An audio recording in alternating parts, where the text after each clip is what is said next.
currently there is a lady over in England who is hiding. She's received some death threats for some horse abuse, and I thought maybe it would be a good idea to talk a little bit about that. What she did, is it horse abuse, and why she did it, and why it'll probably continue, and has continued for a very long time. Alright, so let's use Luke for this. Okay, so I've got Luke here to kind of give you guys a visual of what kind of went on, because I don't have the footage, didn't take the footage, I don't own the footage, I'm not about to go use that fair use and education clause that other people use to steal content off the internet for their own purposes. So we have Sweet Luke, and I would say, based on my observations of what happened, that the horse that was abused, we might as well answer that right away, there was absolute horse abuse there. It's just about as sweet as this guy, maybe even more. And I've owned Luke for most of his life, so I know exactly how sweet he is. Anyhow, back up, good boy. So, when I watch this video, and you can look it up yourself, you look up Sarah Moulds, horse abuse or whatever, it's all over the place. It's a big deal right now. You can see the video on what happened. Now here are my observations. There was a couple of girls with a teacher, and there's a couple other people, and then it was a hunt of some sort. It's over in England where they do these hunts, which I don't know exactly what are you doing. And they were going to load up into a trailer. Now one of the little girls had a horse kind of like this, just a sweet little guy trying to get him in. He got away from her and actually ran over towards where Sarah and this other student or young rider was. Now young rider, I would say they're probably in early teens, maybe, I don't know, I don't know them, I don't know their name, age, nothing. But that horse got away from the girl that was loading, went around to where the other horse was, and the teacher was, Sarah was with her, I don't know if she's a teacher, but she is a director at a preschool, and she's a primary school teacher, and she was a volunteer at a pony club. Keeping all of that in mind, I mean, horse comes around to her, stands there. She grabs that thing while holding the other one and immediately kicks. Okay, just to make that clear, she grabbed the horse and immediately kicked up into the chest. Now, horses' eyeballs are kind of specific. They can see an awful lot, but they cannot see very well anywhere under their neck, their chin, their chest. Anytime a horse kind of gets whacked there, and you see it an awful lot, it is a sucker punch. Now this is a sucker kick, especially when you're doing that. I know that is outright abuse, and it actually is not just physical abuse. I believe it is mental abuse, because you have brought a horse has come to you, you've held them, and then while holding, deal out some trouble. I know, buddy, I know, it's a big deal. Then she hands the horse she still had in her hand to the other little girl there, and proceeds to go 1, 2, 3, 4. At least the camera cut away at that point, and she's holding like this. 1, 2, I can't remember exactly how, but a good 4 smacks. Good 4 smacks. Now, physical damage, probably none. Granted, horses get kicked by other horses all the time. I respect that idea and that thought process. The thing is, though, is that there was zero reason to do that. In fact, I shall present an idea that will hopefully highlight exactly why this is abusive and why it will continue, likely, because this is definitely Sarah's, you know, it's not her first rodeo. She's done this before, and she's done it around other people, and based on the way that everybody reacted around her, they're very used to it. Nobody stopped it. Neither the girls, neither these two guys that were on a quad just a little ways away. Nobody stepped in, other than the person on the camera. And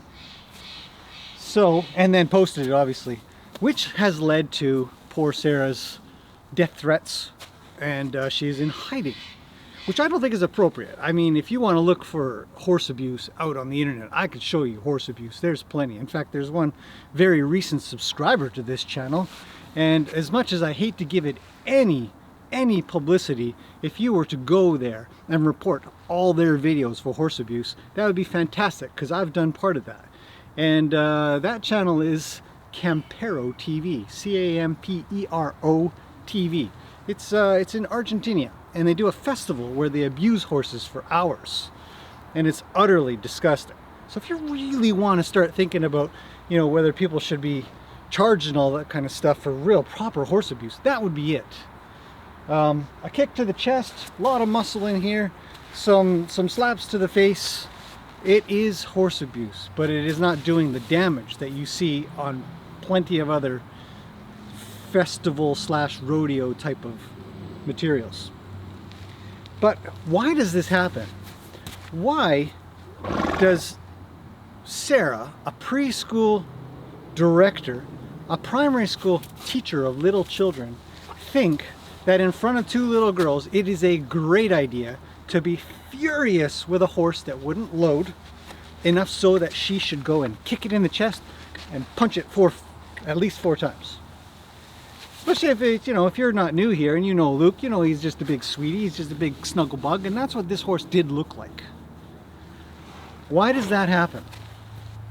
And it starts probably a long way back. I would imagine Sarah has been taught this stuff from her teachers, from the people around her. And one of the things that really gets to me about this whole situation is that the place that hired her or had her on as a volunteer for this events manager for Pony Club, I think, has said that we don't condone this at all, and we had no idea that she's like this, and we think this behavior is terrible.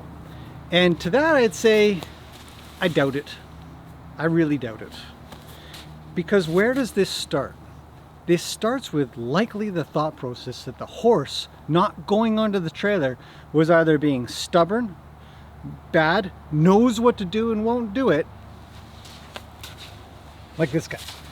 He knows not to come up so close, but he still does it. So if the thought process is such that we see the animals as the ones that are at fault, we see them, look at them. I don't want to scratch you again. Just be patient. I'll get to you.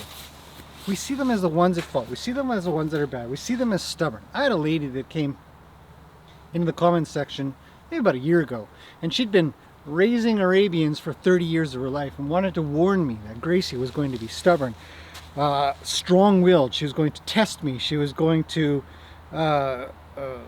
know that she should do things and then won't do them because she's Arabian. And I told her what I thought, and she immediately started getting angry and swearing, and then that was that. She's got banned. Because that thought process has no place in horsemanship. And if you totally remove that thought process that the horse knows what to do, the horse is being stubborn, the horse is not doing things, the horse is bad, if you remove that, you're left with, how come this horse doesn't know to go on the trailer with that little girl? How come that little girl doesn't know how to load a horse properly? Who's the person who probably has the most knowledge in that area? According to her uncle, she's a great horseman and she loves her horses.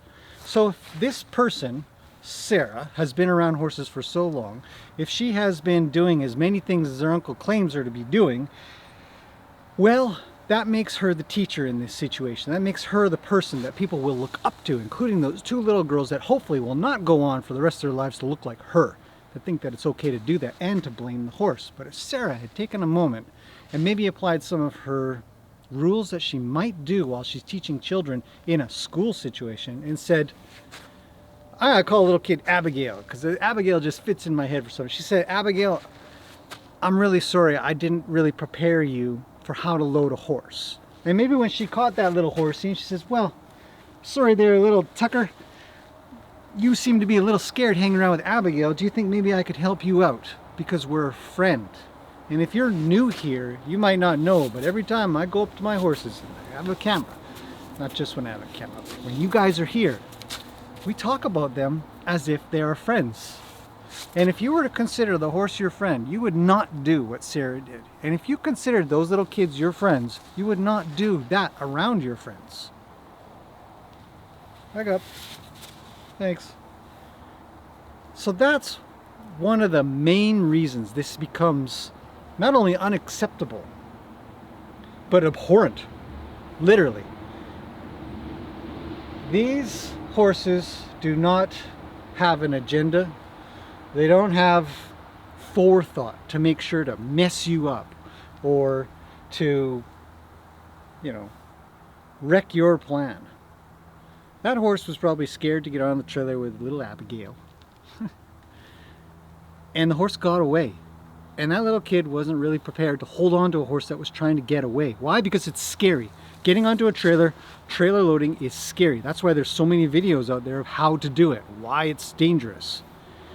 If the teacher didn't prepare that child well enough to make sure that that child could handle when things go a little sideways, then that child wasn't prepared. It's not the child's fault.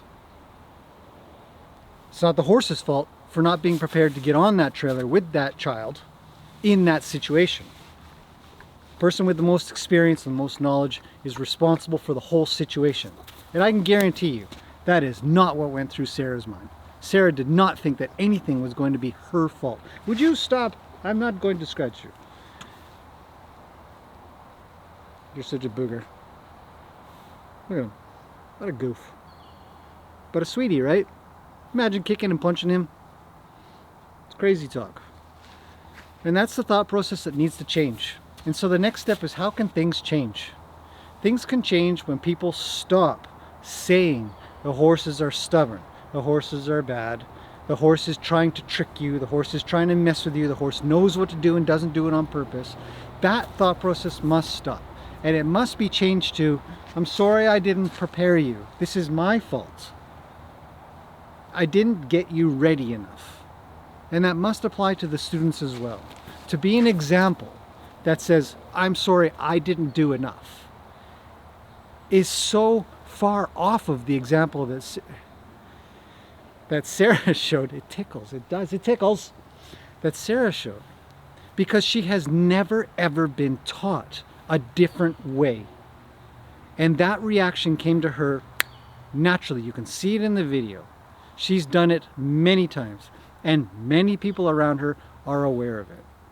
For everybody to just go away from her and leave her like that, I think is false. And I think that it's important to understand that the people that have been watching her, either they know it's happening or they don't know it's happening, which means that the education to understand why it happens isn't there. And that's what we can all do together to make things a little bit better for the horses that are in those types of people's care, that have been brought up, as her uncle says, just giving the horse some discipline that it needed. And that thought process will go away.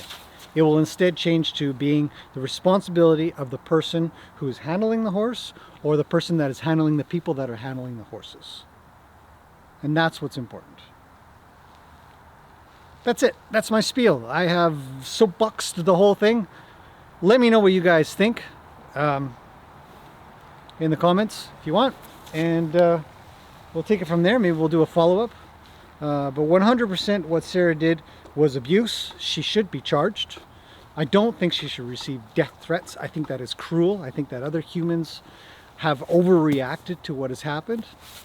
Not that it isn't horse abuse, but I can tell you there's way more out there. She is a mother of two. She has 2 children. It's unacceptable to treat her like that. Let the authorities deal with it. Do I think she should be around horses? No, I don't think she should be around animals. I don't even know if she should be around children, but then again, she might be totally different in those environments. It's hard to judge. The point is, though, that we do know, what we objectively know, is that she should not be around horses. Her mindset is not one that they are friends. And if she loves horses, boy, what does she do when she hates them?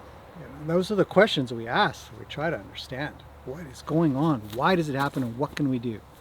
So hopefully those are all the answers you guys would ever need for that, to break down what went on. Okay, Mr. Itchy Pants, I shall let you go and roll and have fun in the arena. Yes, you're a big horse. We have to close the gate first because I left it open. So I'll see you guys in the next one, and hope you have a great day.